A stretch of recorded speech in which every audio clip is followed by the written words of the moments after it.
Have you ever just laid in a field and stared up at the sky? For many of us, it was a childhood game, seeing the shapes of the clouds above us and comparing them to the objects on the ground. Sometimes they would take the shape of objects of myth or legend, or how, in our mind, we perceived them to look.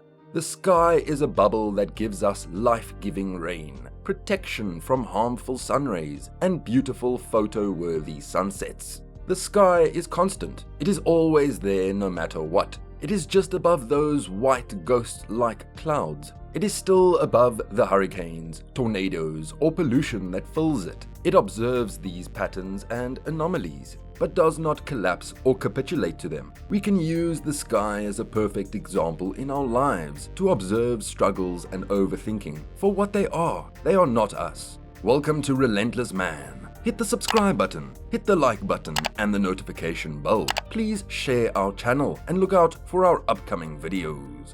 What is self-observation? Why should we not calmly and patiently review our own thoughts and thoroughly examine and see what these appearances in us really are? Plato. Think of self-observation as a way of dispassionately gathering information about ourselves, without judgment, self-embellishment, or ego involvement, and as a way to dispel illusions. It is an exercise of attention in which one learns to become an indifferent observer of one's own psychological process. True self-observation is an active work of directed attention, without the interference of thought, emotion, or sensations. Putting in layman's terms, self-observation is to take a step out of who you really think you are, sculpted by experiences, emotions, and self-judgment, to realize that these abstract and mostly inconsequential things are not you. They are just circumstances. Double EP, the three parts of you. Humans, no matter what their station in life, their wealth, or nationality, have three distinct parts of their self. Essence, ego, and personality are all in us. The reason self-observation is so important to us, being who we really are, is the continual battle between your essence and your ego. Number 1, your essence. Essence is defined as the core nature or most important qualities of a person or thing. Your essence is what people call your consciousness or higher self, who you are at your core. Essence is your core value and how you want to live your life. Inherently, all people have a desire of being or doing good. Circumstances or distorted external views may cloud this value of the desire to be good, but it is still there. Your essence is the best part of yourself and should be the driving force in your decision making. Number 2, your ego. Your ego is your lower nature, your impulses, and your bad habits. Your ego mainly comes out when emotions cannot be managed. The ego is the mind's identity of our own construction, a false one at that. If we take all the beliefs of what we are, beliefs about our personality, talents, and abilities, we have the structure of our ego. Ego is not static. It is active and dynamic and plays an immense role in creating emotional drama in our lives. Number 3, your personality. Personality refers to the lifelong traits and patterns that propel individuals to consistently think, feel, and behave in specific ways. Our personality and how we display it is what makes each of us unique individuals. Each person has an identifying pattern of enduring, long-term characteristics and a manner in which he or she interacts with other individuals and the world around them. Our personalities are thought to be long-term, stable, and not easily changed. How does self-observation fit in with double EP? Have you ever been in an argument with a partner, friend, or parent, and you thought to yourself, why did I say that?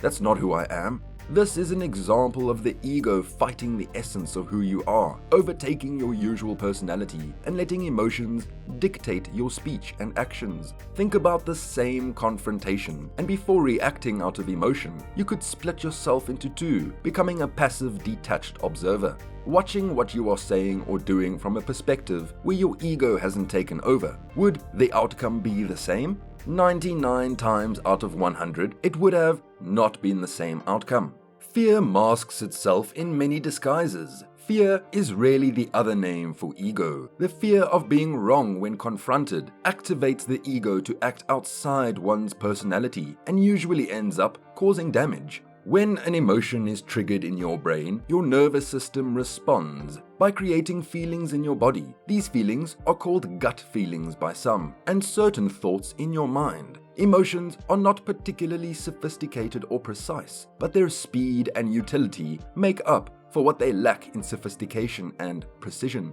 Emotions are quick and do not involve a lot of cognition. This is where practicing self-observation is key. This is where you step back and reinforce your essence. This is where you become the watcher. Becoming a watcher. Since the dawn of man, there have been lookouts, sentinels, and guards watching over our safety. It has been a crucial part of society since prehistoric days. Each member of society has had their place, be it a hunter-gatherer, a soldier, or a farmer. But the watcher kept them safe from attacks and harm, enabling a call to action. You need to become a watcher, the watcher of yourself and your reactions to situations. Self-observation and letting go of the ego are not easy. When you realize that your ego, emotions, and thoughts are not you, but your essence-driven personality is, you need to ask yourself some questions.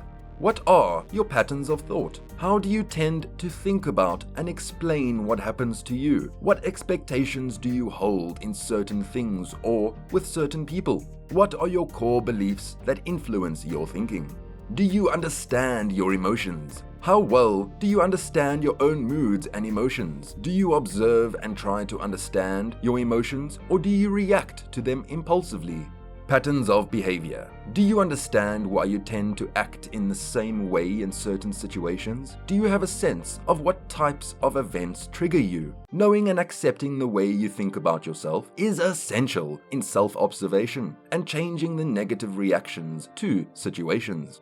5 ways to improve self-observation. Number 1, seeing your faults in others. Sometimes the things that annoy us and make us judgmental of other people are a reflection of some quality we dislike in ourselves. We all have aspects of ourselves that we're not proud of admitting, and they exist, which is an important step in self-observation. When someone does something that annoys you, ask yourself, could this be a reflection of something in me that I dislike? Or do I do something similar? Number 2, identify your emotional boogeyman. The emotions of sadness, anxiousness, shame, or any other kind of difficult emotion can be crippling. People tend to have one particular emotion that we especially dislike and try to avoid. And more often than not, that means we try very hard to avoid that specific emotion. Avoiding this boogeyman emotion can have dire consequences. Alcohol, substance abuse, and mental health issues are just some of them.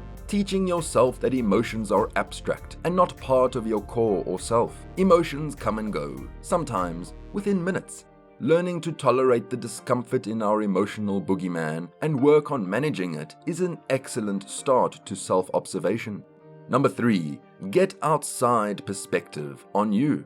This might be one of the best ways to keep our egos in check. How often do you deliberately seek out what people think about you? Probably not very often. Getting feedback from peers who really know you is one of the fastest and most effective ways to grow and improve oneself. Choose someone with whom you share an open and honest relationship. Someone that would point out any flaws you may have. When they do, leave your ego at the door and take the criticism as a lesson, not an attack. Avoid defensiveness at all costs. Accept that you are not going to feel good when someone points out a flaw. Thank them and work on yourself.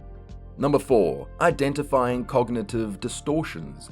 Cognitive distortions are inaccurate thoughts and beliefs that warp how we see things and usually lead to overly painful emotions and moods. Just as we get into self-harm habits, mental habits can be harmful too. Getting into the habit of being critical or judgmental towards people does absolutely nothing for our health or well-being. Directing those thoughts to yourself with a solution is a much healthier option. Number 5, meditation. We know what you're thinking. When do I get the time to meditate? Meditation doesn't have to consist of hours of sitting cross-legged on a yoga mat. Find a form of meditation that fits your time schedule and that benefits what you are wanting to achieve. Block the world out and observe how you feel about yourself in ways in which, according to your values, you can better yourself. Self-observation is about you and the way you want yourself to be. Throw your negative ego away every opportunity you get. You are not your thoughts. You are not your emotions. Detach yourself from them and let your essence shine through. Thank you for watching Relentless Man. Hit the subscribe button, the like button, and the notification bell. Please do share our channel and look out for more upcoming videos from us. Until next time.